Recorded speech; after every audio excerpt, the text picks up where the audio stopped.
Welcome to the No One is Competent podcast, the premier show about the failures of military, politics, life, death, hell. We'll probably get to sex at some point.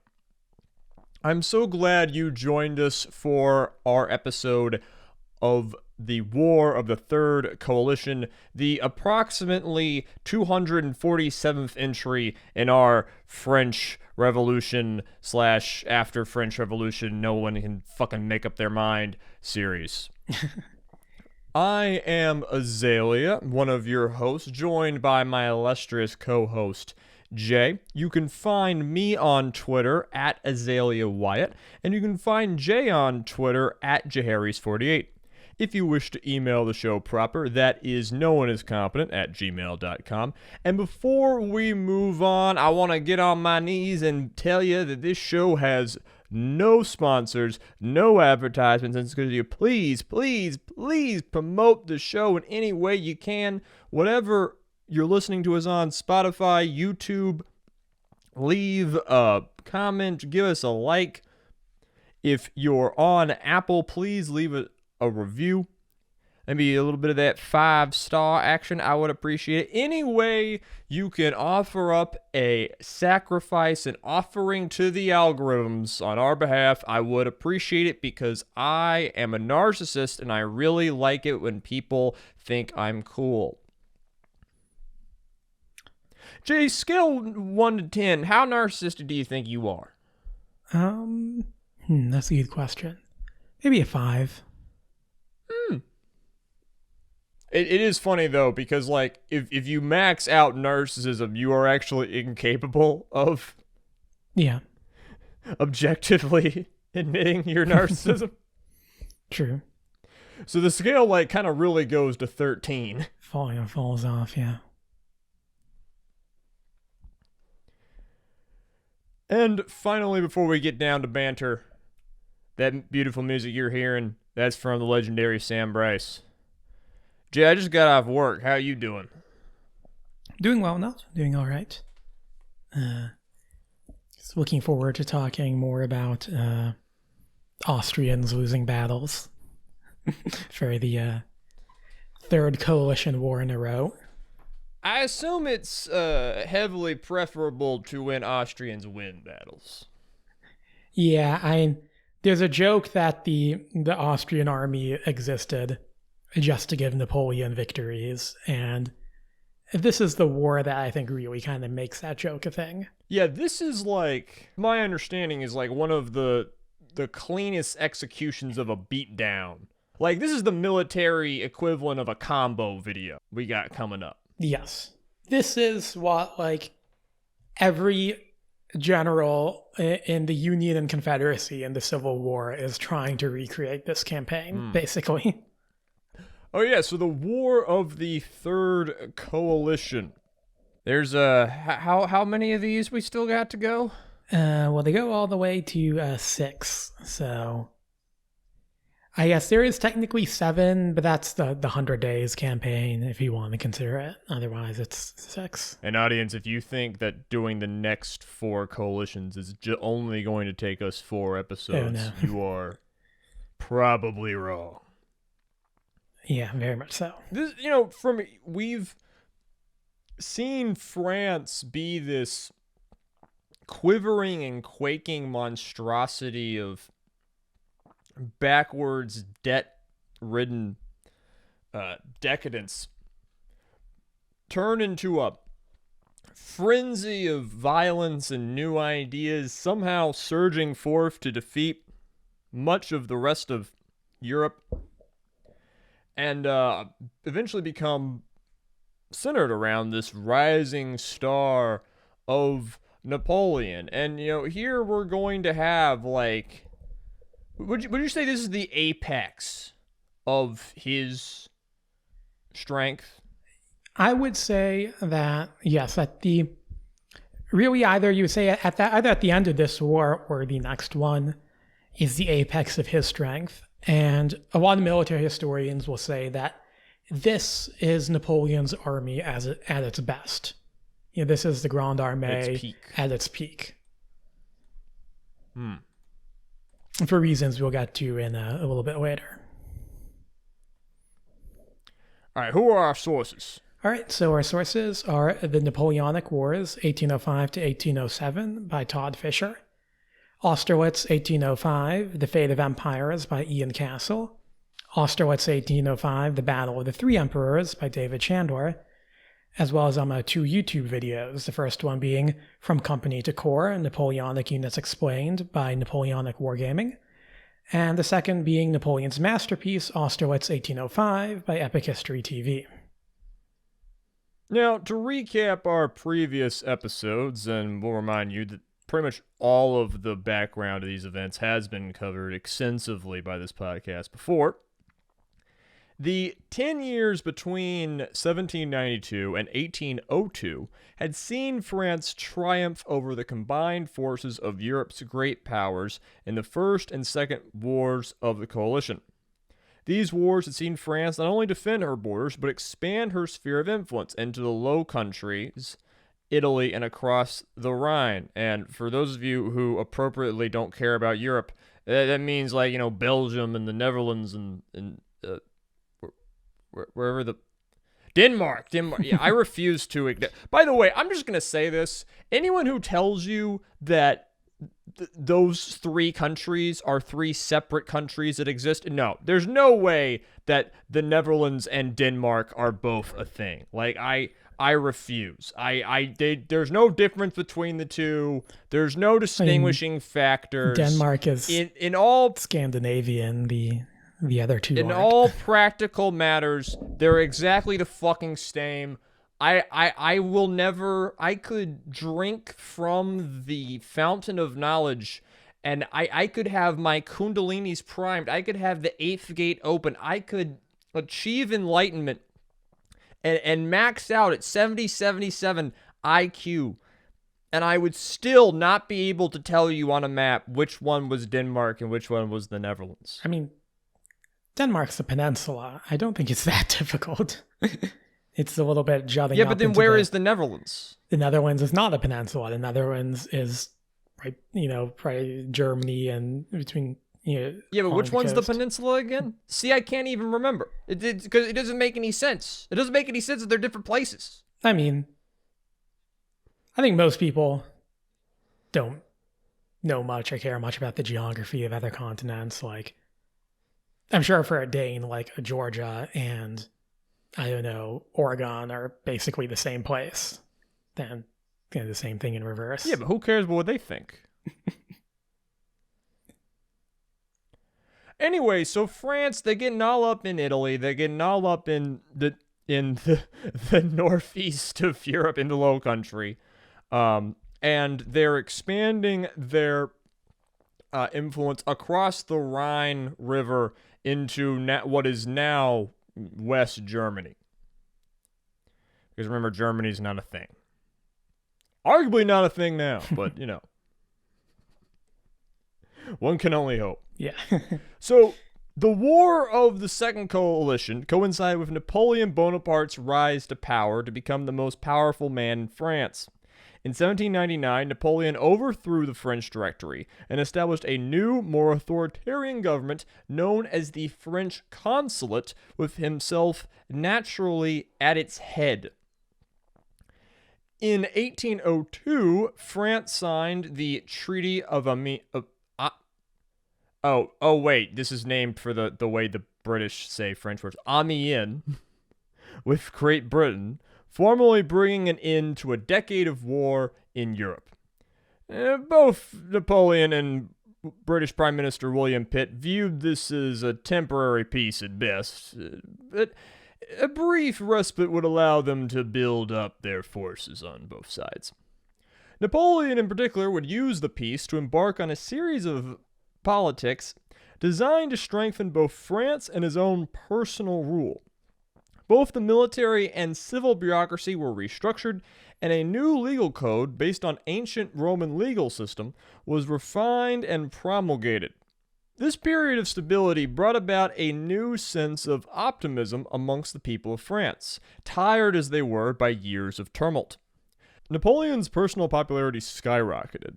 In 1802, a referendum giving him the title of First Consul for Life passed with 99.76% of the vote, which is easy to achieve when there's no secret ballot. But still, while the people of France were optimistic that the wars were now behind them, in time the Peace of Amiens would prove to be nothing more than a brief respite. Pretty much after the Treaty of Amiens was signed, both sides started taking actions that the other is accused of violating it. France annexes Switzerland, and they send over that mission to try to reconquer Haiti, which we talked about a few episodes ago. And these are both seen as clear acts of aggression by the British, but they technically didn't violate the treaty. Britain, on the other hand, refused to remove troops from Malta and Egypt, which was a very clear violation of the treaty. Both sides were preparing for the renewal of hostilities, and this would come in May 1803 in the form of a formal declaration of war on France by Britain. So, like, a year later. Yeah, it lasts a year. All right, hey, let's not be unfair. 14 months. The eternal peace of Amiens, I think, is what they call it, or something like that. Lasts less than 2 years.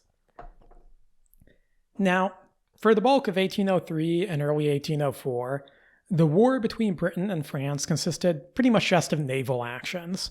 The British seized French ships and implemented a loose blockade of France in both the Atlantic and the Mediterranean.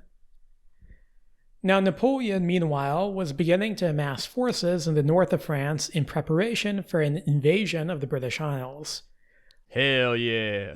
Yeah, army encampments near Boulogne turned into temporary villages as Napoleon began to assemble and drill an army for the invasion. This is also when the Louisiana Territory gets sold to the United States, both in order to raise funds for this military and because Napoleon knows the British are going to conquer it pretty much instantly if it remains French. Napoleon being one of the main reasons that the United States continues to be a country by distracting Britain for 15 years. Yeah. Now, France's chief weakness was, of course, its navy. The French navy had lagged behind its British counterpart prior to the Revolutionary Wars and arguably for kind of ever. Unlike the army, it had seen little growth during the duration of those Revolutionary Wars. France had fewer ships than Britain and fewer trained and experienced crews to sail them. Even worse, the British declaration of war had seemingly caught the French navy off guard, meaning its forces were now divided amongst harbors in the Atlantic and Mediterranean. While weakened, the French navy was still a significant threat. If the Mediterranean fleet could break the blockade, it could, in theory, relieve the French Atlantic fleet and contest the British for control of the Channel. The French would then only have to challenge the British for long enough for their army to be ferried across the Channel unmolested. To quote Napoleon, "Let us be the masters of the Channel for 6 hours, and we are masters of the world." Jay, what's your over-under on the correctness of that statement? I think it's pretty optimistic. I think if Napoleon could land his army in Britain, he would take it, because the British army was a joke compared to Napoleon's. But I think the chance of the French being able to control the Channel for long enough to get their army across is very optimistic. French prospects were raised further in October 1804, when the Spanish entered the war on France's side following a British sneak attack on Spanish vessels. Britain had acted preemptively due to having knowledge of a secret treaty between Spain and France, so that makes sense. Now, if Spain and France could combine their fleets, they would be able to reverse the numerical superiority of the Royal Navy, though especially in this period, what with winds controlling ships and the range of various cannonry being different, just how many vessels, the tonnage of vessels you have is not necessarily the number one factor in who wins a naval conflict. Yeah, for sure. As we will see later, that is very much the case. Now, the war that had broken out in 1803 was not yet the War of the Third Coalition, due to the simple fact that a coalition had yet to be formed between France's enemies. Checkmate, liberals! The British would soon seek to change that with their continental diplomacy and probably a lot of bribery. Now, Britain's main prospect for an ally against France was Russia. The previous Russian emperor, Paul I, had looked likely to ally with France by the end of the War of the Second Coalition, but his assassination brought about a new, more pro-British regime to power, centered around the young Emperor Alexander I. For more information on that, go listen to what we put out literally 2 weeks ago. But that being said, Alexander was not yet ready to go to war with France without a cause, beyond just aiding the British. As it turns out, the cause to bring Russia into the war would be provided not by Britain, but by Napoleon himself. You see, while Napoleon was widely popular in France, that didn't mean that he was universally loved. In particular, there was still a large amount of Bourbon loyalists remaining in France and, living elsewhere in Europe.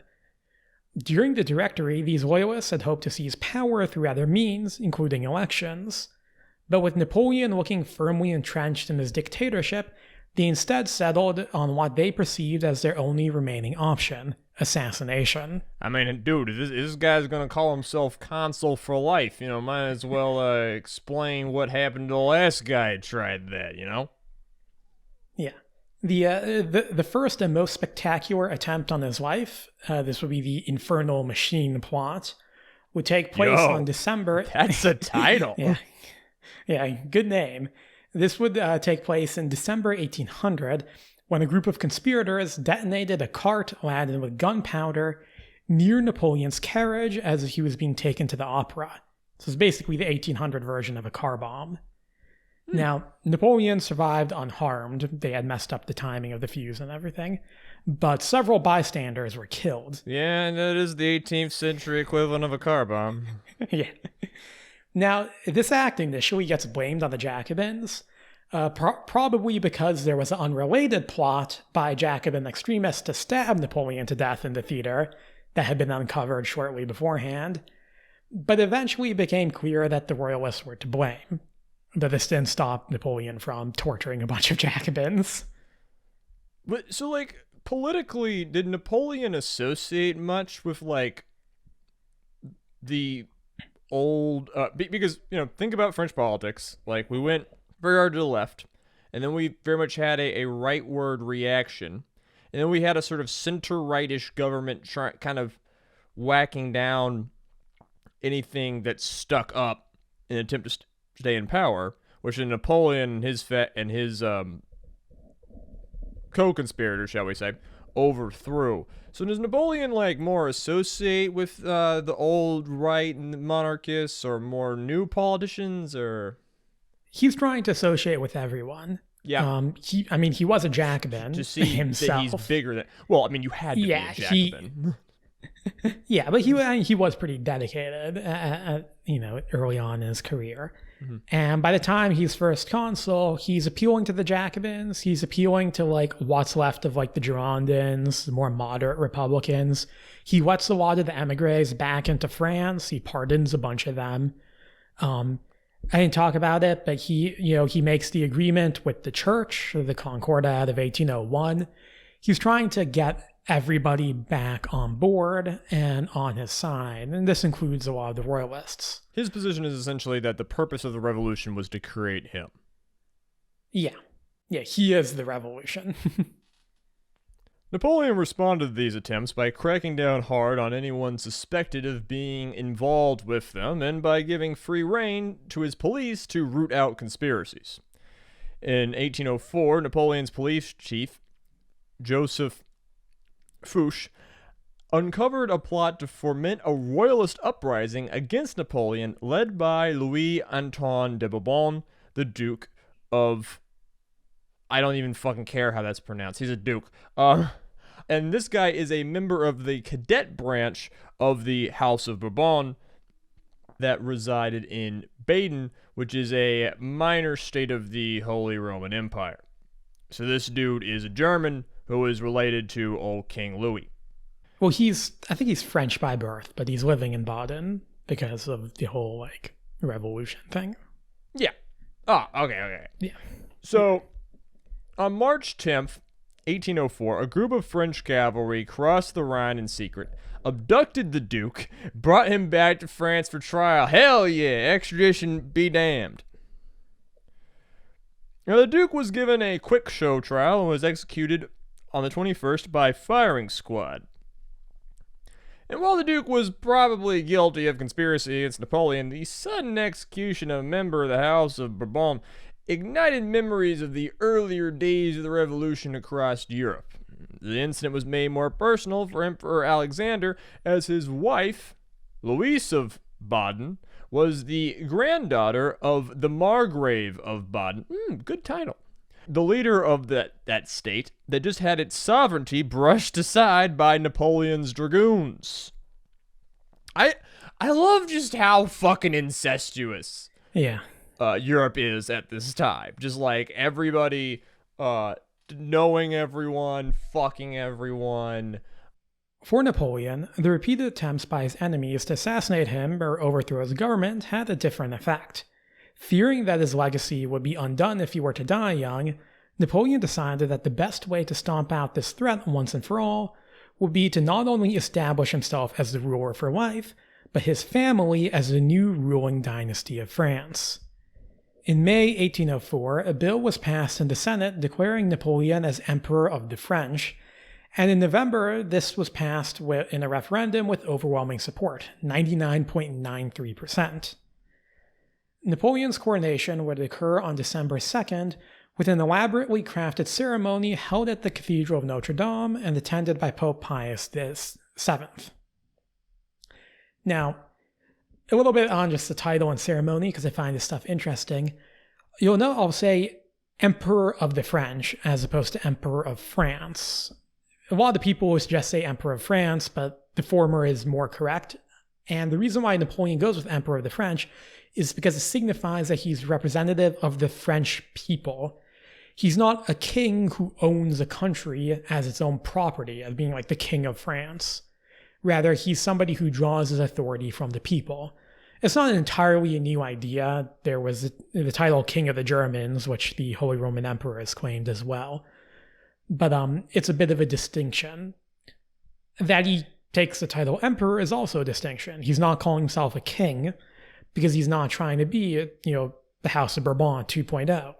He's using the term Emperor, and while today a lot of people just see Emperor as like, more powerful version of king, at the time, really the only people using the title of Emperor in Europe were people whose countries had a direct claim back to the legacy of the Roman Empire.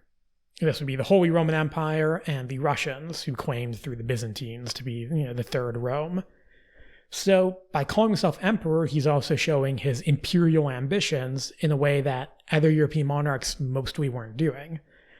The kings of Britain were not emperors. It's the same with Spain and, the Netherlands and so on.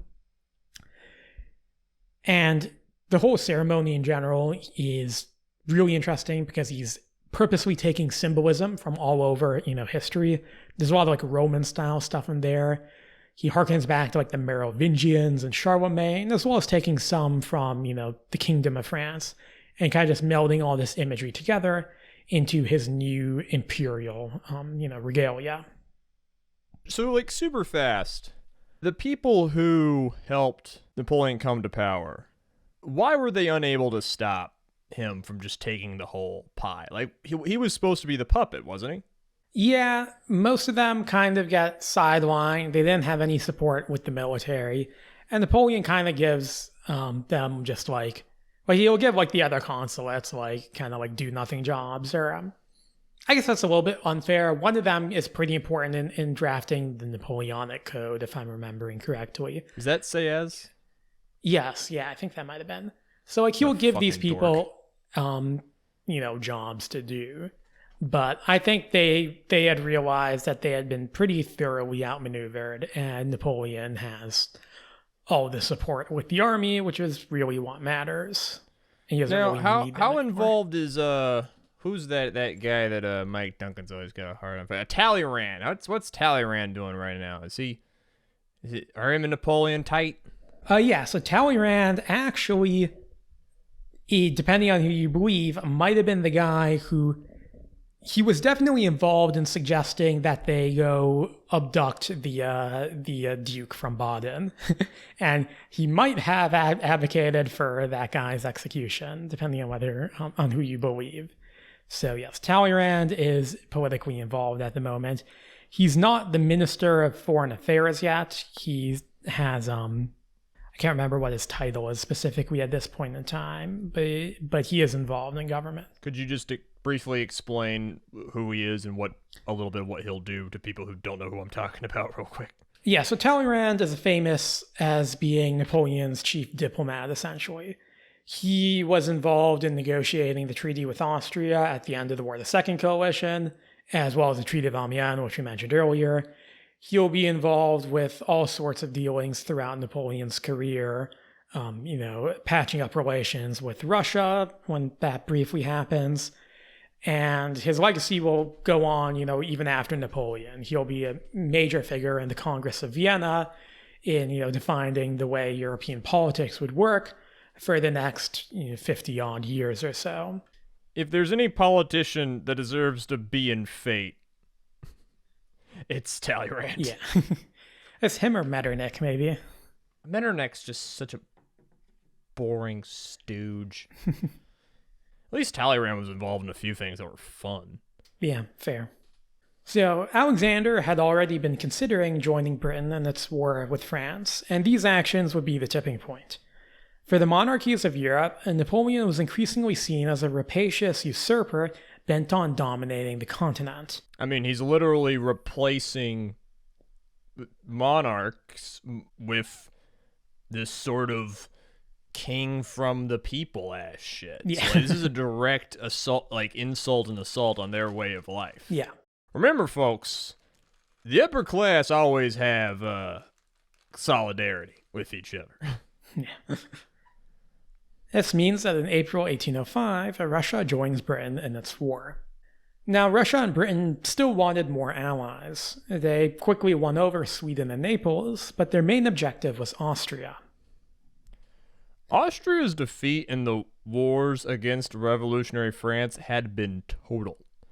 Whereas both Russia and Britain had managed to save some face, Austria had been humiliated on the battlefield and forced to sign a treaty ceding their territories on the left bank of the Rhine and in Italy to the French.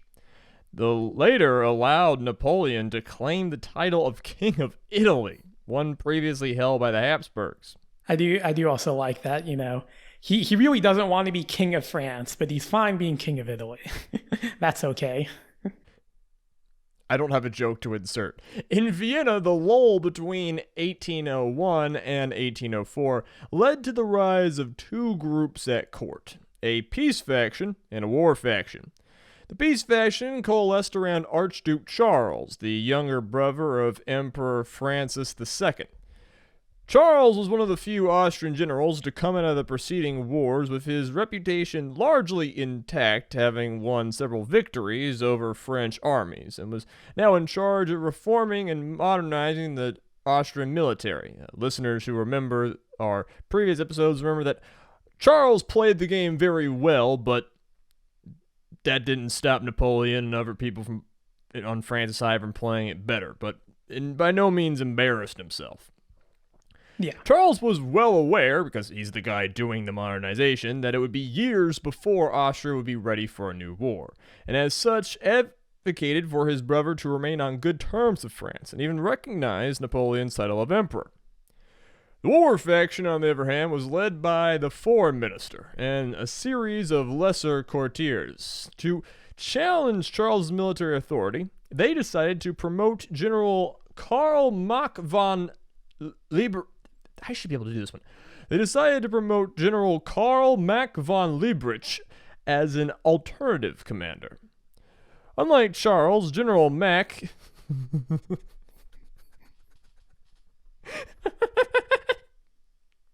Yeah. Say we're really gonna have a fucking General Mack? Yes, we are. I'm just gonna imagine the dude from It's Always Sunny in Philadelphia this entire time. I hope you know that. Okay. Probably would have done a better job. Yeah. Probably. Hey, no spoilers. Azalea, this show is No One is Competent. The title is a spoiler. If something's on this, we've already spoiled it. Also, it's been over 200 years. Alright, so unlike Charles, General Mack had a far more optimistic view of the Austrian military, despite the fact that his record during the Revolutionary War consisted primarily of getting captured by the French in Italy. He promised the emperor that he could quickly organize for war with France and claimed that Charles was intentionally wasting time. The war faction also played on the emperor's suspicions by hinting that Charles had ambitions to seize the throne for himself. In the end, Emperor Francis II was won over by Mack's promises and the war faction's arguments.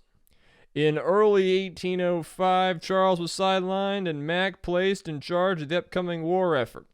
In August, Austria formally joined the Third Coalition, setting the stage for a massive war in Europe.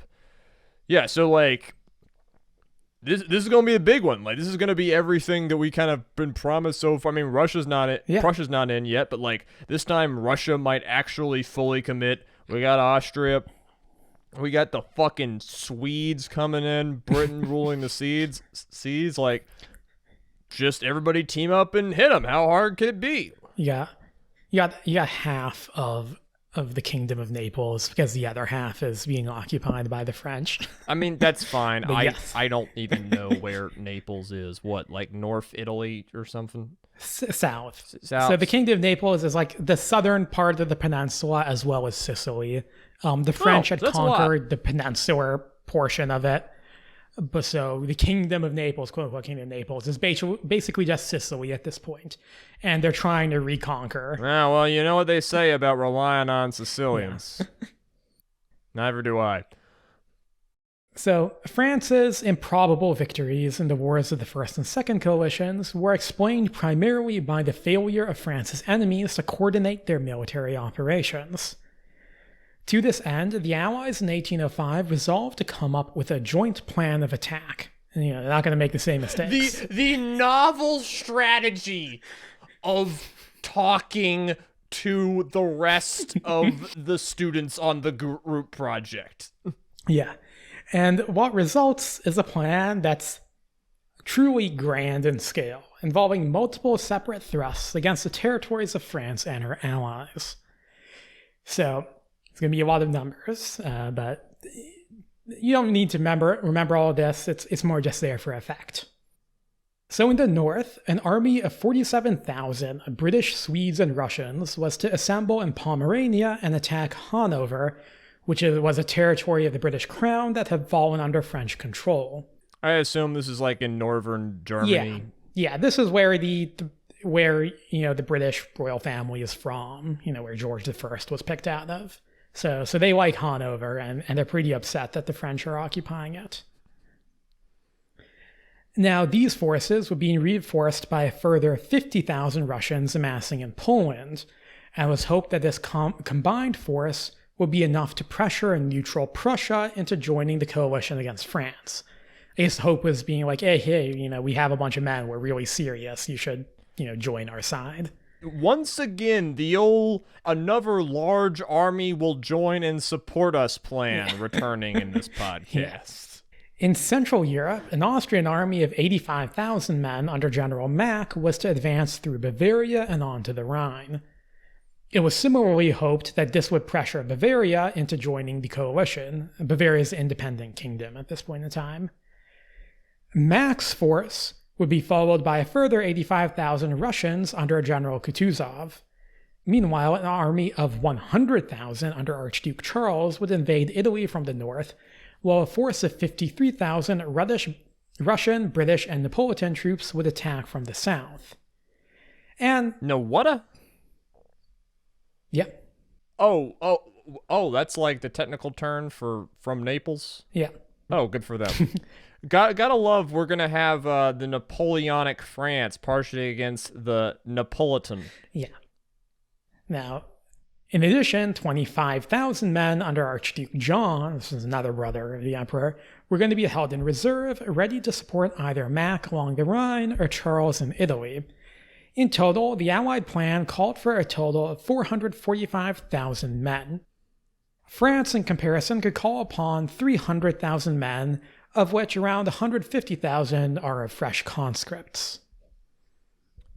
So are those numbers like significantly larger or relatively the same to the wars of the First and Second Coalition, or They're larger in terms of like all being on the field at once. I mean, I think like the French will have like around 300,000 in the Second Coalition by the end, but like from the get-go, it's larger.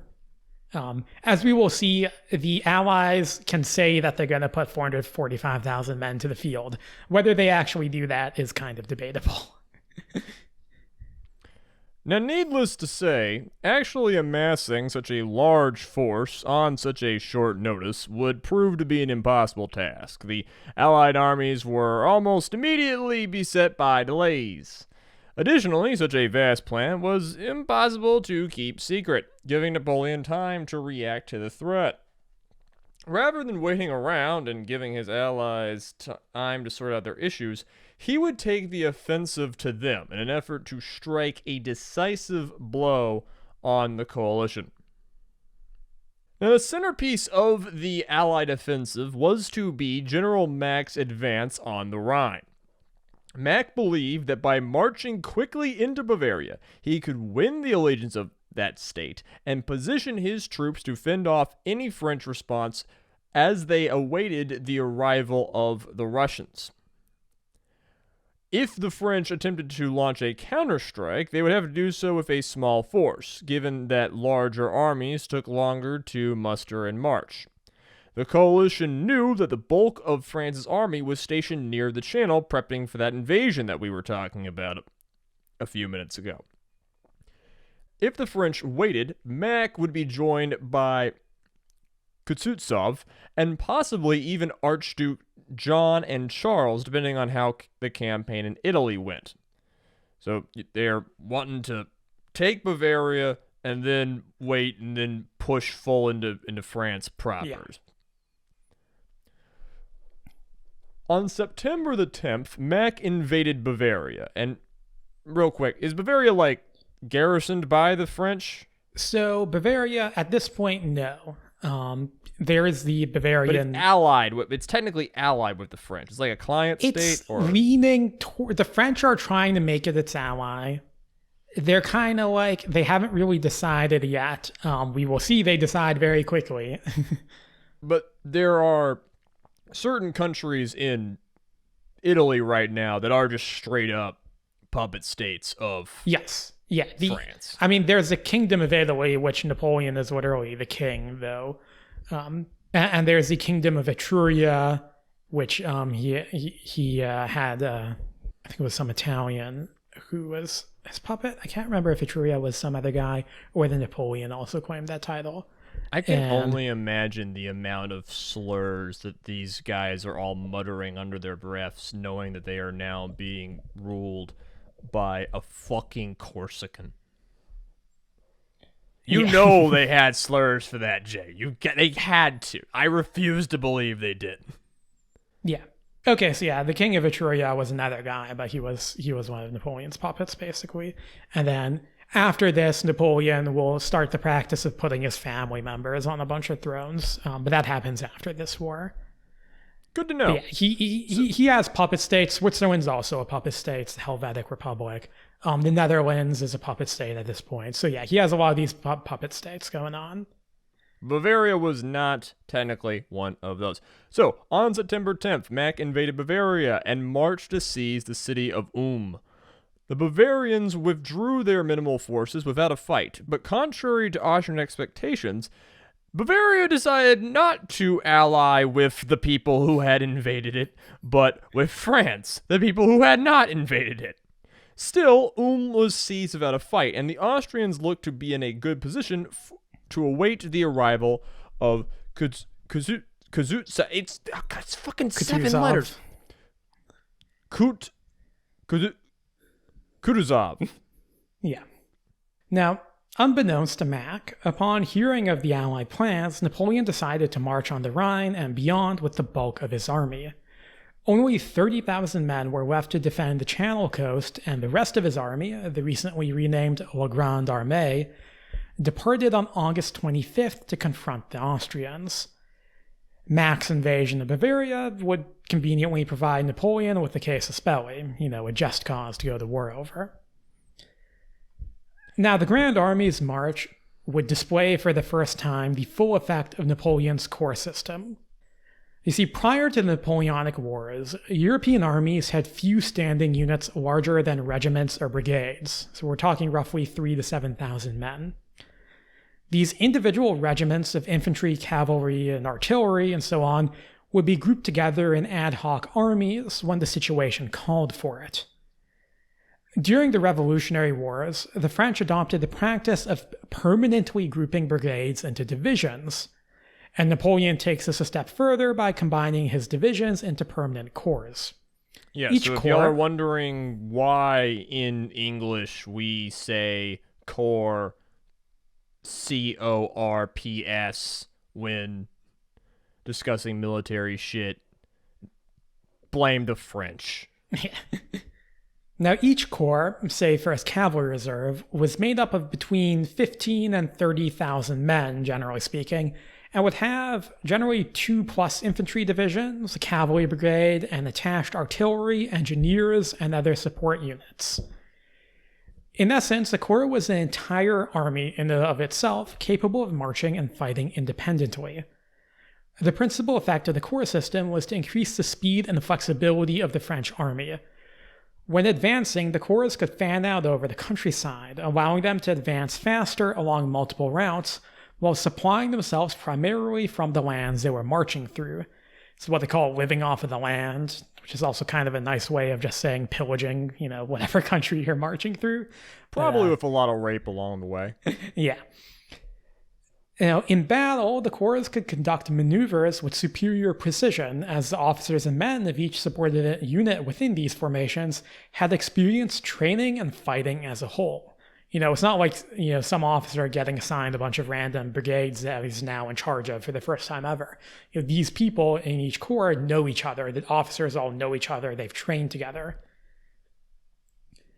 And by early September of 1804, 7 of these corps, plus additional reserves of cavalry and artillery, for a combined total of 180,000 men, were marching on the Austrians.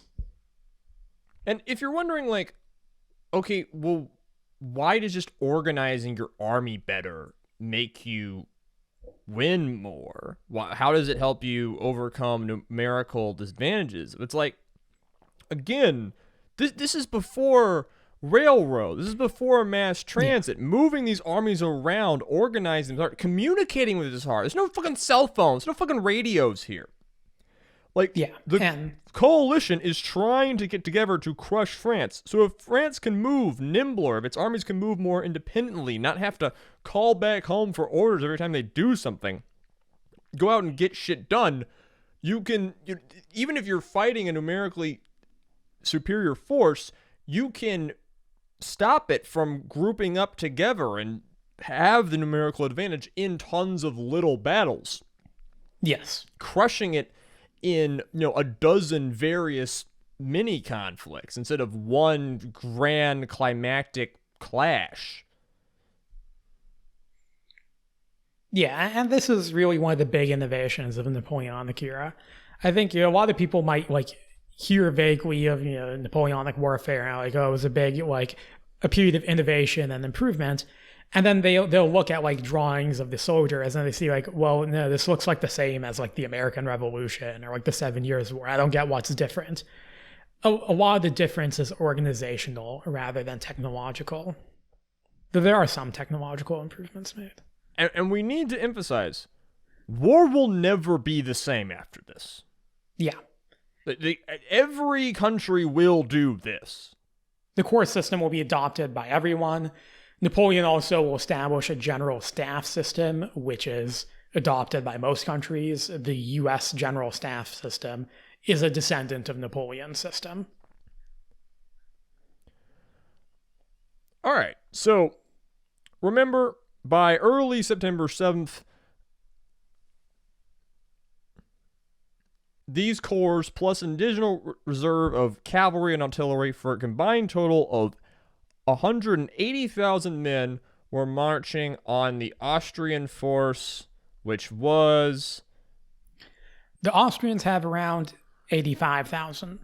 85,000, all right. Yeah. So Napoleon's plan was to encircle Mack and eliminate his force before the Russians could arrive. To this end, he had his cavalry reserve, under Marshal Murat, make a feint attack through the Black Forest to pin Mack down and feed into his prediction that the French would only be able to make a limited attack on his position. Meanwhile, the bulk of the French army crossed the Rhine and then the Danube to the north of Mack's position and wheeled around the Austrians, cutting off their line of retreat. A portion of the French army crossed through Prussian territory of Ansbach en route to join up with Napoleon, but contrary to the coalition's hopes, Prussia refrained from entering the war, in spite of this violation of their neutralities. This is like kind of a bold gamble from Napoleon, but he's thinking if he can just move fast enough, it's not going to matter if the Prussians are going to get pissed off. Or maybe he's just so high on his own victory that he thinks he can beat the Prussians too, which, maybe probably could. So realizing the severity of the situation, Mack then tries to break out. But a series of small skirmishes force the Austrians back into the city of Ulm, which I imagine is going to be their tomb. The weather did neither side any favors, as the fall and winter of 1805 would prove to be bitterly cold, with rain, sleet, and snow assailing both armies. Trapped in Ulm and with no sight of Russian relief that is probably being slowed down by that rain and snow, Mack surrendered his army to Napoleon on October the 20th. 6 weeks. Yeah. And the French took over 60,000 captives at the expense of just a few thousand French casualties. That's the Ulm Campaign. That campaign in and of itself, it'll be overshadowed by, the Battle of Austerlitz, which we'll go into later. But it's regarded as one of the, finest pieces of maneuver warfare of the era, where with barely any fighting, Napoleon is able to, get Mack to surrender.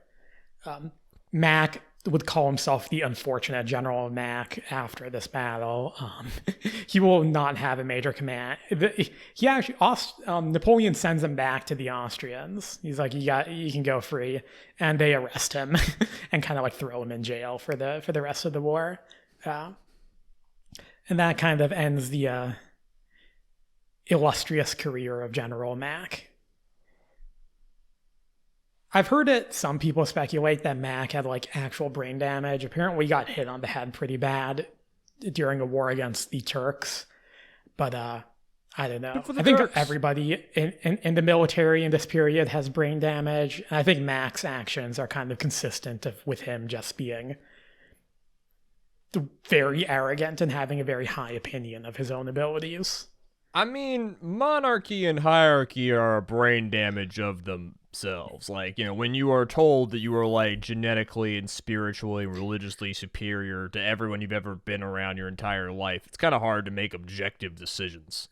The funny thing about Mack is I'm pretty sure he's born either a commoner or like a very low nobility. He's a guy who like works his way up the ranks. In large part to like successful also do that to you. Yeah, so I think he just like has a very high opinion of himself because of that. But yeah. Now, the day after Napoleon's victory at Ulm, the British would win what is perhaps the most famous victory in naval history, crushing the French and Spanish fleet off of Trafalgar. Now, in order to explain this battle, we have to take a step back a bit to early 1805, so we're going out of chronological order right now. This could be an entire episode of itself, so just strap in. Yeah. So this is before Russia and Austria joined the war, and when the invasion of England by France was still on the cards. Now, as we mentioned, the French Navy is divided into two forces. You have the Atlantic Fleet stationed at Brest, and the Mediterranean one stationed at Toulon. Napoleon needs to unite these two forces, and thus in April 1805, the French fleet departs Toulon under the command of Admiral Pierre Villeneuve. The British commander in the Mediterranean, Admiral Horatio Nelson, had stationed most of his ships to the east of Toulon because he thinks the French are going to attack Sicily or Egypt. Instead, Villeneuve took his ships and sails right through the Strait of Gibraltar and out into the Atlantic. Also, the British don't control Gibraltar at this point, so that's why they can't just camp there. The French fleet crossed the Atlantic by June and launched a series of mostly unsuccessful attacks on British possessions in the Caribbean before heading back towards Europe. Why would you take your ships away from why would you go all the way across the fucking pond? I think they wanted to lure the British, out to chase, all the way across the Atlantic, and Nelson does do this, but aren't they supposed to be massing for a fight over the Channel and an invasion of Britain? What the fuck? Yeah, but I don't know. They decide to do the whole wild goose chase. But yeah, so Nelson chases them across the ocean and back, but he's unable to intercept the French because the French have a head start. Villeneuve, however, is ultimately blocked from sailing to Brest by another British fleet, so instead he makes his way to the Spanish city of Cadiz by September. Now, by that point, war had broken out with Austria and Russia, and therefore the planned invasion of England had been cancelled, because the army is needed for other things. So Napoleon instead orders Villeneuve, and the Spanish as well, who are now his allies, to sail into the Mediterranean and guard Italy from a British invasion. Villeneuve ignores this order because he thinks conditions are unfavorable, which is probably true. But Napoleon then issues another order, because he's kind of mad, telling Villeneuve to stay put in Cadiz and await his replacement. Not wanting to be replaced, Villeneuve orders his fleet to set sail for Gibraltar on October the 18th. I just didn't get the second order, man. I just changed my mind. Daddy, I'm good. Please love me, Daddy, please. Everything's fine. Now, Villeneuve had in total a force of 40 French and Spanish ships, including 33 ships of the line, which is something that I'm sure means something. They're big. Yeah, ships of the line are the major multi-deck sailing ships. They're the Pirates of the Caribbean shit you're thinking of. Yeah, these are what form the battle line. Opposing Villeneuve was a British fleet under Nelson composed of 33 ships, including 27 ships of the line. Nelson was outnumbered, but not overwhelmingly so, and compared to the French and to a lesser extent the Spanish, the British had more experienced crews and captains. While still in the Atlantic, on October 21st, the British fleet made contact with the French and Spanish. Villeneuve's ships were sailing northwards, while arrayed in a loose, disorganized column, a result of his last-minute attempt to turn back to Cadiz. Nelson, with the wind behind him, divided his force into two columns and attacked from the west. His ships sailed into Villeneuve's fleet, dividing it into smaller sections, and began a series of fierce, close-range gunnery duels with the enemy. Nelson's own flagship, the HMS Victory, would find itself in a fierce battle with the French ship Redoutable and Villeneuve's flagship Boucatard. As the battle was underway, Nelson was shot and killed by a French sharpshooter aboard Redoutable. Holy fuck! That's great! With command passing to Admiral Collingwood. In the end, the superiority of British tactics and training carried the day, allowing them to sink one enemy ship and capture a further 21. Napoleon's navy had effectively dismantled in a single day. In a past life, I actually did some competitive small boat sailing, so that's no motors. And a huge part of winning a race involves just like crossing the starting line at the perfect time. Yeah. It's like 10 minutes to start, 5 minutes to start, 30 seconds to start. Because obviously, if you cross the line before the start, you're penalized. You have to like run around and get. And being able to time the wind, time the speed to cross the line at the perfect moment, that is a serious skill. And just like that, this is a period where you can't go anywhere you want.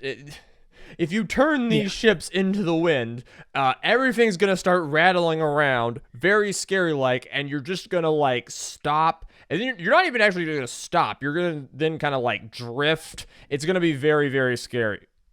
Yeah, these ships of the line are very unwieldy. Going where you want to go is partially about, like, asking what is the wind going to give me the opportunity to do. And so you have to think on your feet. You can't be static. And that's why we talk about the brilliance of these formations, because they require a degree of both daring and also creativity. And by getting just right up on the French, breaking through their disorganized column, they were able to force them to surrender. And again, this is not Total War or Civ 6. Armies, navies do not fight until they are obliterated. After it became clear they were going to lose. Especially in this period of war, ships of the line very rarely sink in combat. They pretty much only sink if you have a powder explosion. Well, and you don't want to sink them because they're more valuable captured than destroyed. Yeah. So that's why, like we said, the French only have one ship sink. The rest are captured. Some escape. And that's pretty normal. It's usually weather that will sink these, not combat. No, like, I mean, again, we're talking cannonballs and grape shot. Like, what is that going to do to... Yeah. This is before repeating cannons and machine guns and bombs, like larger explosive mortar shells. Like, yeah. And what are you going to do to, like, fucking 70 feet of wood? Yeah. And like you mentioned, Trafalgar could be his own episode, really. Nelson is probably, arguably the greatest military hero in British history. The fact that he dies in this battle in which, they triumph over the French, just makes it more, romantic. Yeah, that's how you win immortality. Yeah. And, yeah, it's a major deal, even though the actual battle is not super complicated. Yeah, so while Napoleon has captured, like, a fourth or a fifth of the entire coalition's armies in Bavaria, the British have, basically incapacitated any real French naval capacity? Yes. Yeah. Yeah, the British will have naval superiority for the rest of the Napoleonic Wars. And a lot of people will say Trafalgar is really the last time British naval superiority is really contested until the rise of the German Navy in the lead up to World War I. Yeah. They'll say this naval superiority lasts for about 100 years. This will be the last great battle of the Age of Sail. Naval battle of the Age of Sail. RIP. Shortly after Mack's invasion of Bavaria, now stepping back to the war on land, the Austrian Archduke Charles, who we mentioned earlier, invaded northern Italy with an army of around 50 to 60,000 men. You'll note this is basically just half of the planned 100,000 men. Charles proceeded slowly, likely out of his belief that Mack's army was doomed. When he received news of Mack's surrender on October 24th, he begins to retreat out of Italy, and following an indecisive battle with the French forces, he basically just pulls across the river Isonzo and sets up position to guard it. If you are familiar with World War I, there are a lot of fun battles around the Isonzo. A lot of battles. And by fun, J means meat grinder. Yeah. So, And by few, we mean like, what, a dozen plus? Yeah, something like that. Yeah, the Italians just keep on attacking. Yeah, and by meat grinder, we mean so bad that it inspired what is now one of the premier military history podcasts. Yeah. So Charles is basically just sitting at the Isonzo to prevent invasion of Austria.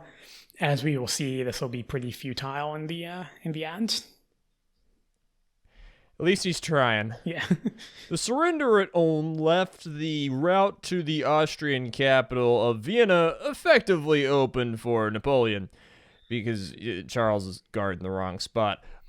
Emperor Francis II pleaded to Kutuzov, whose army had just now entered the area, to defend the capital, but upon hearing the news of Mac's defeat, he decided to turn around and retreat back towards Russia. Second time this has happened in a row. Let's fucking go!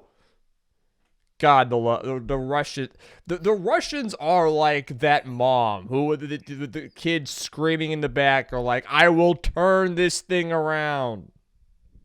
So with that done, the French marched on Vienna and entered the city largely unopposed on November 13th, the emperor having fled with the remains of his army to join Kutuzov. So basically the French have now captured the capital of one of the coalition members. Yes. Being down, 3,000-4,000 men? Something like that, yeah. If that.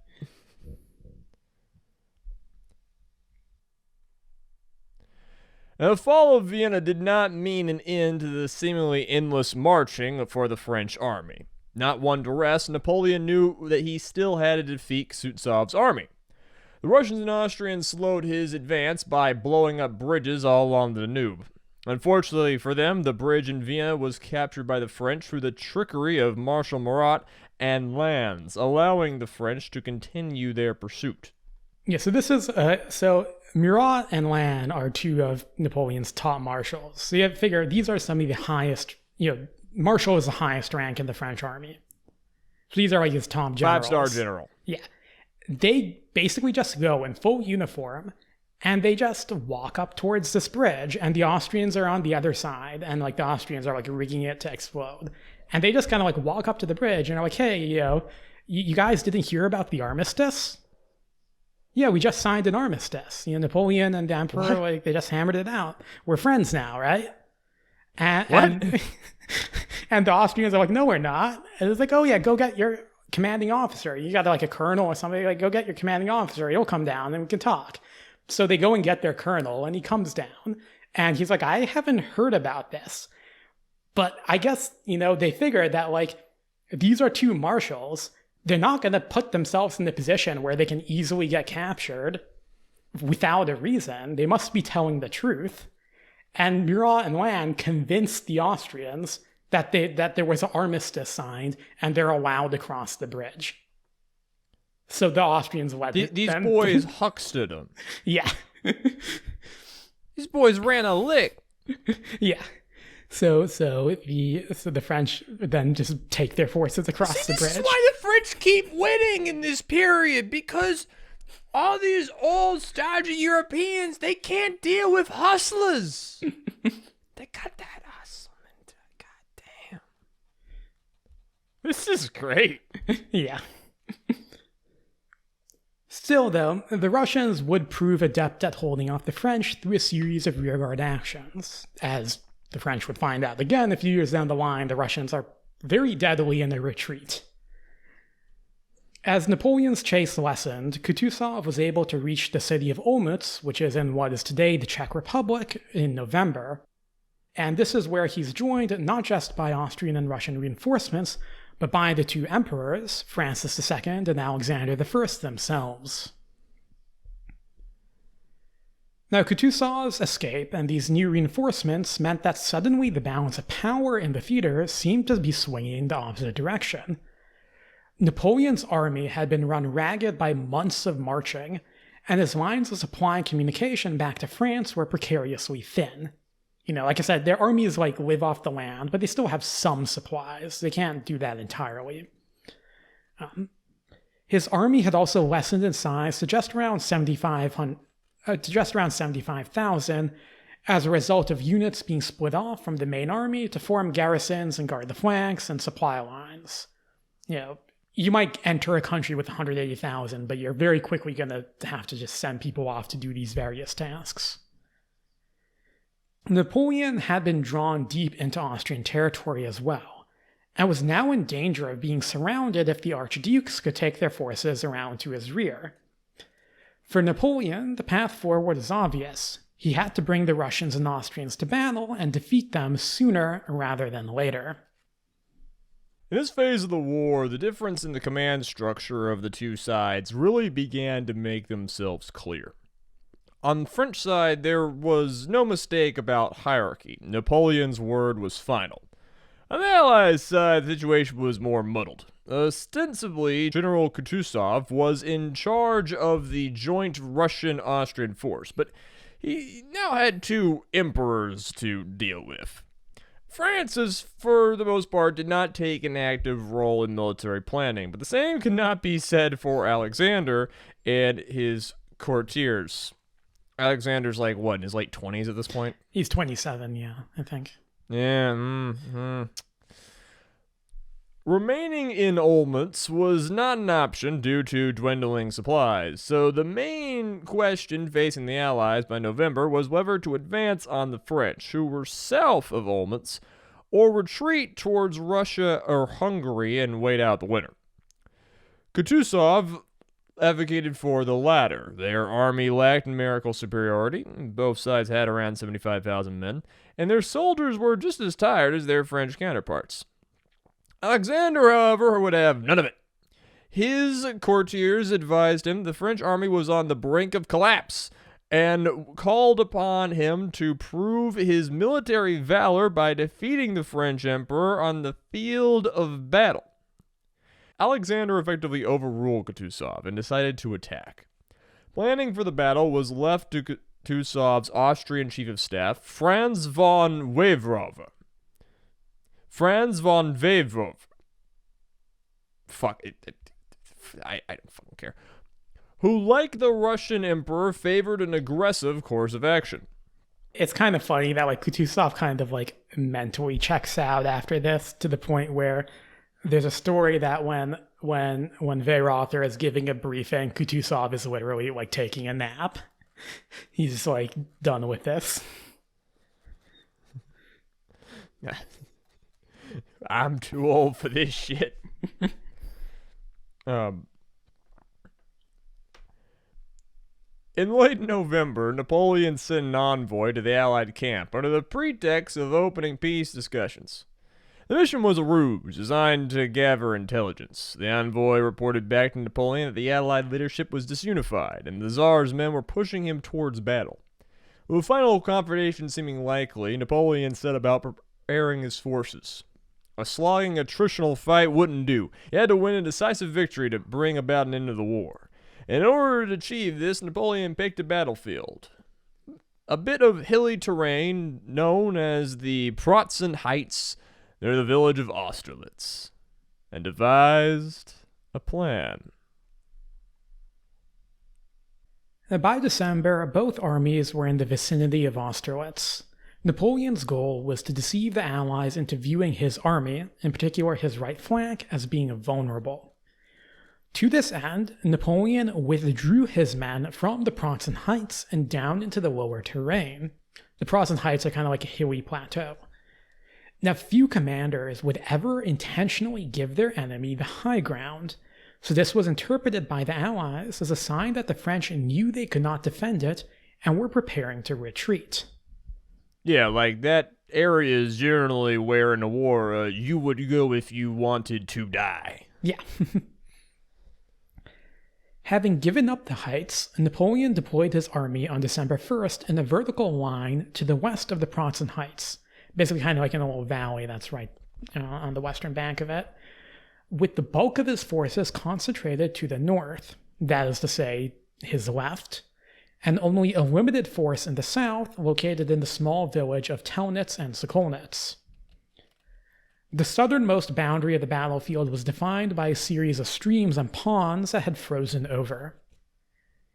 The Allies, when they arrived, quickly set up their positions opposite to the French, with the bulk of their forces occupying the heights. So you can think this is a battle where you have two lines and they're both north-south oriented. Okay. Now, this is exactly what Napoleon expected. His plan was to bait the Allies into marching down from the heights to attack his right flank, an act that would most likely result in the fairly uncoordinated Allied army becoming strung out along its center, upon which time Napoleon would attack up the heights and cut the Allied force in two. So basically, he's betting that their line will extend towards his own on his right side. Yes. This is the north French side right, or the south side? The south, which is the French right, Yeah. and the Allied And as their army, as the south gets like out of alignment with the rest, he's going to take advantage of their lack of coordination to punch through the middle, divide them up, and wipe it out. Yeah, because like you think of like in theory, if every unit just marches down the same distance at the same time, then the Allies will keep their formation. In reality, he knows it's not going to happen. You're going to have units kind of going off bit by bit, just because it takes a while to coordinate things. And like when I say a line of battle, these lines are like 8 kilometers long. It's not like an individual like field.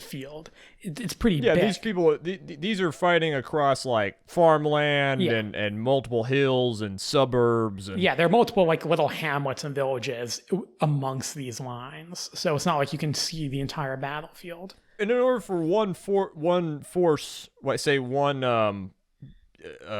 regiment to communicate with another, they have to send a guy on a horse to run over, and that communication makes it even easier for forces to get out of alignment and confused. Yeah, so basically, he wants the Allies to kind of get, drag their lines out, kind of, pushing towards the French right, and then he'll attack their weakened center. Now, as day turned to night on December 1st, the leaders of both armies knew that the following day would see a battle that, in their minds, would determine the entire outcome of the war. The morning of the 2nd would prove to be a cold and misty one, with fog setting in that served to further conceal Napoleon's strength in the lowlands. The battle began around 7 a.m., with an Allied charge on the French right flank. Austrian and Russian infantry and cavalry stormed towards Telnitz and Sokolnitz, but the buildings and surrounding agricultural ditches were strong defensive positions that gave the outnumbered French the ability to avoid a collapse. And basically, they're fighting, building to building here, and they're also vineyards, so you have like ditches for, digging the vines and everything, and they're defending all of this, but also everything's also covered in snow, right? Yes. Yeah, so if you ever walked around in snow and it's fine, and suddenly your foot sinks in to your knee and you have to get that out. But imagine doing that when the snow is also on top of a series of ditches. Yeah. While you're being shot at, while you're being yelled at, while there's smoke in your eyes. Yeah. Doesn't sound like a fun time. No. So just as Napoleon expected, the unwieldy Allied army soon found itself separating into 3 main chunks. You had their left flank, which was fighting the French right, you had the center upon the Pratzen Heights, and you had a force of cavalry to the north, and dangerously large gaps were forming between them. Around 9 a.m., as the battle raged on in the south and the mist began to lift, the French infantry charged onto the Pratzen Heights to attack the Allied center. The fighting was fierce as both sides poured men into the melee, but the French soon gained the upper hand and took the heights. In the north, the Russian cavalry under Prince Bagration led a desperate charge on the French left, but were halted by the French cavalry under Murat and Lannes. In a final act of desperation, the Russian Imperial Guard infantry and cavalry, led by Alexander's own brother, the Grand Duke Constantine, charged the French center, but they were beaten back when Napoleon committed his own guards forces. Fuck. Side note, there's gonna be a thing over a decade from now called the Decembrist revolution failed thing where a lot of soldiers want to fight for Constantine and over Alexander being Tsar. And I understand why he is popular amongst the Russian officer corps. That's balls. Yeah. Credit where it's due. By 2 p.m., the Allied army was in full disarray and began to retreat from the field. That in itself is exceptional. This is a period where battles could go on for weeks. We're not in full World War I trench warfare times, but the fact that we're 6-8 hours in and things are falling apart is exceptional.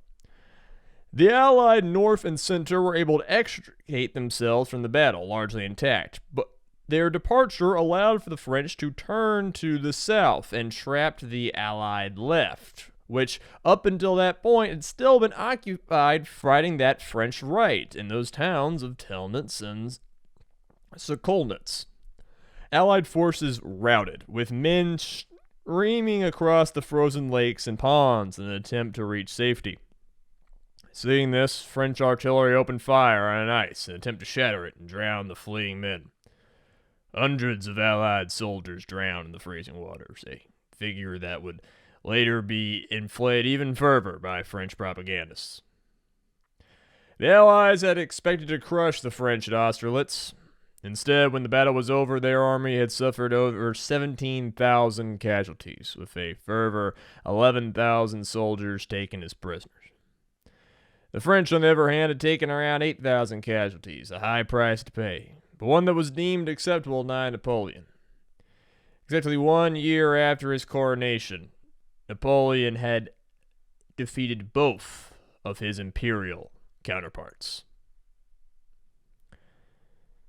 While Russia and Austria still had armies in the field after the 2nd of December, the shock of Austerlitz meant that any continuation of the war on their part was highly unlikely. The Austrians in particular had lost their capital and been beaten in the field not once but twice. Just 2 days after Austerlitz, Emperor Francis sued for peace. The Treaty of Pressburg, signed later that month, saw Austria recognize all France's previous territorial gains, cede territory to France's German and Italian allies, pay an indemnity of 40 million francs. A truce was also signed with Russia, allowing their forces to withdraw from Austrian lands. Defeat at Austerlitz brought about an end to the other theaters of the conflict as well. The supposed Anglo-Russian-Swedish Operation Hanover had never managed to get off the ground in the first place and was thus cancelled. In Italy, the British and Russians had actually landed and occupied Naples, but were forced to abandon the peninsula in January of 1806, when Napoleon sent a portion of his now freed-up Grand Armée to reinforce French forces in the region. The Habsburg defeat in 1805, in particular, would prove to have major ramifications for Europe. Napoleon used his new position of strength to create a pro-French alliance of German states known as the Confederation of the Rhine. On August 1st, 1806, the members of the Confederation seceded from the Holy Roman Empire. On August 6th, Francis II, likely fearing that Napoleon would claim the title of Holy Roman Emperor for himself, dissolved the empire as a political body, bringing about an end to an institution that had existed for around 1,000 years. Holy shit, I actually did not know that. Yeah, so... Wow, this is what does it. Yeah, if you ever wonder what happens to the HRE, Napoleon happens. Wow. I mean, it had been a joke for a while, but damn, I mean, doesn't that shit go all the way back to Charlemagne? Yeah, and... Fuck. This is also when... Rest in piss. Francis still wants to be an emperor, so he will create the title of Austrian Emperor, which we've been using kind of informally because that's what everybody uses, but technically that title didn't exist beforehand. So this is where you get the Austrian Empire, which you'll know from World War I and whatnot. Now, while the War of the Third Coalition had strengthened Napoleon's hand in Europe, the French and Spanish defeat at Trafalgar also ended any realistic chance of him invading the British Isles. British naval superiority would go on to remain a constant not just of the Napoleonic Wars, but of the next 100 years. So are we going to see a repeat of the War of the Second Coalition where, like, we say it's over, but Britain never declares peace? Like, they just kind of keep fighting low-key? Yeah. So the War of the Third Coalition, as we know it, basically comes to an end by January 1806. But Britain technically still remains at war with France, and Russia as well had not actually signed a peace treaty. It was basically just a ceasefire. This meant that the foundations for the next major European conflict were evident for all to see. That conflict would come sooner than pretty much anyone expected.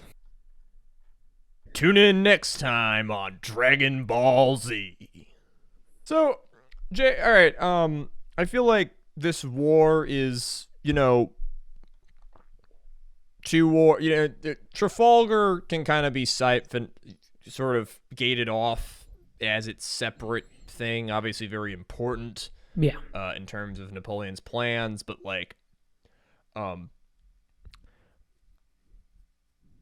I think it's fascinating how we can really once again see how the political information, whatever technology, organizational technology of the French army really having an impact in this war. I mean, it's had impacts before, but we are seeing how, a lot of incompetence is choosing to be incompetent, choosing to not adapt with the times, and choosing to stay disorganized and not doing your homework, shall we say, and not being in tip-top shape. And this is when, Napoleon has started to now try and create a Europe that revolves around France. Yeah. Having all these tributary states. He's trying to recreate the Roman imperial system, basically. Yeah. And have everything feed back to France. I imagine now Bavaria is going to be a relatively allied Yes, Bavaria state is a with member. France. It is one of the first members of the Confederation of the Rhine. I mean, Baden, which is, the place he abducts the Duke from, is one of the members of the Confederation, first members of the Confederation of the Rhine. It's all these little German states basically just realize that, you either sign up for the Confederation or, you can't have any security because Austria and Prussia can't guarantee your security. But if you are a European monarchist, in many ways, this is a greater threat than in 1792. The Holy Roman Empire is gone. Yeah. The Habsburgs are entirely humiliated, and Napoleon's model is looking like it may be undefeatable. Yeah. It's sort of funny when you first start learning about this era, and I actually remember it also even just watching TV. There was a show called Sharp's Rifles, which is set in the Napoleonic Wars, starring the guy who plays Ned Stark in Game of Thrones. I can't remember his name. Sean Bean. Yes. And I remember watching this when I was young, and one of the things they're always talking about is they're always, so the main characters of that are all British. And they're always talking about how bad the Republicans are, the French Republicans, and how evil they are. And for me, that was weird because France has an empire. It's not a republic. It has an emperor. But with Napoleon, you have this weird combination of both the republicanism, which he keeps a lot of it. I mean, his state is a meritocratic state. It's still called the French Republic even after he crowns himself Emperor of the French. And you have this imperial angle to it as well, that both combine to basically cause a massive amount of fear across the other powers of Europe. I mean, the French Revolution is going to haunt European politics for well over 100 years. It's going to be viewed almost like a plague or a cataclysm that must not be repeated. So, like, if you're Britain at this point, you've just got to be absolutely furious, right? I mean, well, if you're William Pitt, you die. The prime minister literally like falls, like his health falls after hearing about Austerlitz, and he dies a couple months later. Good for everyone else. I mean, William Pitt, before his death, obviously, like when he first heard about Austerlitz, he was supposed to have said something along the lines of like, you can roll up that map of Europe. We won't be needing it any further. And obviously, you'll know the British do keep up the fight, but yeah, it's one of those things where like this, I think, really cemented, France and Napoleon's dominance. Whereas you could kind of come up with a lot of excuses for the other coalition defeats. Again, they didn't coordinate at all. The Russians actually did pretty well in the second coalition and kind of got screwed over. But like here, the Austrians were defeated decisively, and the Russians were defeated decisively as well on the field of battle. Russian territory wasn't really under any threat, but they were defeated in battle. The British didn't get involved in the land war really because they're a naval power. But yeah, this is really what makes Napoleon's dominance clear. So I know that I'm kind of thinking about things out of order because I know that a lot of the 19th century in Europe is kind of be like there's the dipoles of France and Germany. Yeah. And they are kind of like in balance, and they're arguing over Russia, trying to like get Russia to come in on one side or the other. And Britain is obviously for a long time was on like the German side to prop up against France. This is not where this starts, but like this proves like that you need a thing to match France. Yeah. And in many ways, like Europe is going to search and search and search for a way. Like now that France has proved with their modern way of drafting soldiers and their meritocratic, highly reformed army and all of their artillery, infantry, and even cavalry like experience and their massive well of incredibly well-bled and experienced officers. I guess it's now sort of a question that's going to be on everyone's mind is how the meta has changed. This is the new dominant threat. What could possibly stop it? And I know it's going to take a while before we find out what can stop it, but even after Napoleon is gone, like everyone will know that like this could happen again. So we're going to figure out like we're going to need a way to beat France. Yeah, like I guess I almost take it as granted as somebody who's maybe a bit too much of a history nerd, but like I didn't really go into like explaining much of this. But the reason why Britain is so committed to fighting Napoleon, especially from this point onwards, it partially it's the revolutionary, they don't like that stuff, but a lot of it's just they don't want a country to dominate the continent, because then that's a danger to them. Yeah, it's obvious.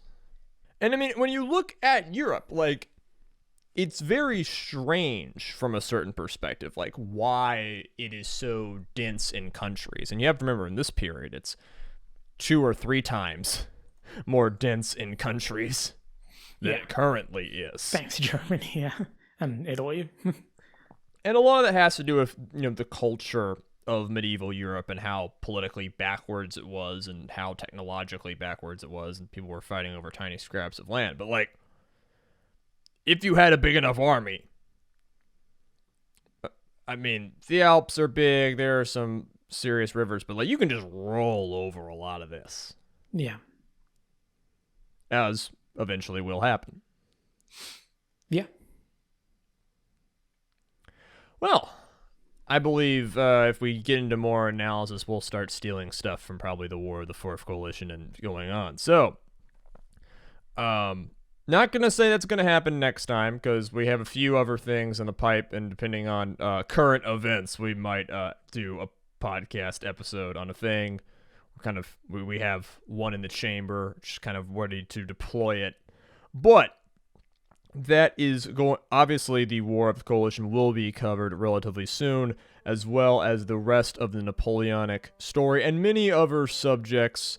We're trying to sort of intersplice plenty of other fascinating stuff between our French episodes, but we are committed to seeing this one through. Once again, you can find us on Twitter at Azalea Wyatt and at Jaharis48. Please tell your friends, family, and anyone who will listen to you about the podcast. We appreciate it greatly, and no matter how you find us and no matter how you're leaving us, I hope you walk away from this podcast having a great day, great night. We hope to see you again. Y'all be good.